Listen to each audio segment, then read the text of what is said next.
நடிகர் ரோபோ சங்கர் அவர்கள் மறைவு அப்படிங்கிறது 46 வயசுலே எப்படி இவ்வளோ சீக்கிரம் மரணத்தை அவர் அச்சீவ் பண்ணார்? எப்படி அந்த இடத்த தொட்டார்? என்ன நடந்துச்சு அதன் பின்னணியில்? ரோபோ சங்கர் ஒரு திரைக்கலைஞனாக வர வேண்டும், சினிமா நடிகனாக வர வேண்டும் என்ற ஒரு கனவோட ஊரை விட்டு கிளம்புறதுக்கு முன்னாடியே பல மேடை நிகழ்ச்சிகளில் மிமிக்ரி பண்ணுறது, நடன நாட்டிய நிகழ்ச்சிகள் இது பண்ணுறது, நாடகங்கள் நடிக்கிறது, மற்றும் பல அவதாரங்கள் எடுத்திருக்கிறார்.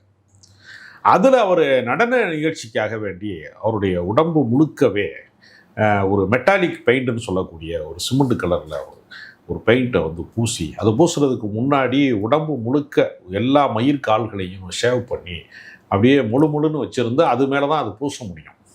நம்ம சாதாரணமாக ஒரு பேண்டைடு ஓட்டும் போது கூட நீங்கள் திருப்பி பிரிக்கும் போது அது அந்த இதை சேர்த்து முடிய பிடிச்சி, அதனால் இந்த பெயிண்ட்டை திரும்ப எடுக்கிறது அப்படிங்கிறது பெரிய சிரமமான விஷயம். இரவு முழுக்க அந்த மாதிரியான வண்ணத்தில் இந்த மெட்டாலிக் பெயிண்ட் போட்டு ரோபோ மாதிரியே டான்ஸ் ஆடுறது, கவனத்தை ஈர்ப்பதற்கு. அதில் தான் அவர் பேர் சங்கருங்கிற பேரே ரோபோ சங்கராக மாறினது. அது இரவு முழுக்க அந்த நடன நிகழ்ச்சிகளில், கோவில் திருவிழாக்களில் ஆடிட்டு மறுநாள் அதிகாலையில் அன்றைய அந்த 4 மணி வாக்கில் அதை பூரா மண்ணெண்ணெய் வச்சு எடுத்து மறுபடியும் அதை வெளியேற்றி மறுபடியும் குளித்து அதை நார்மல் லைஃபுக்கு வர்றது இருக்குல்ல, இது மறுபடியும் இன்னொரு நாள் நிகழ்ச்சி இருக்குன்னு வச்சுக்கோங்க.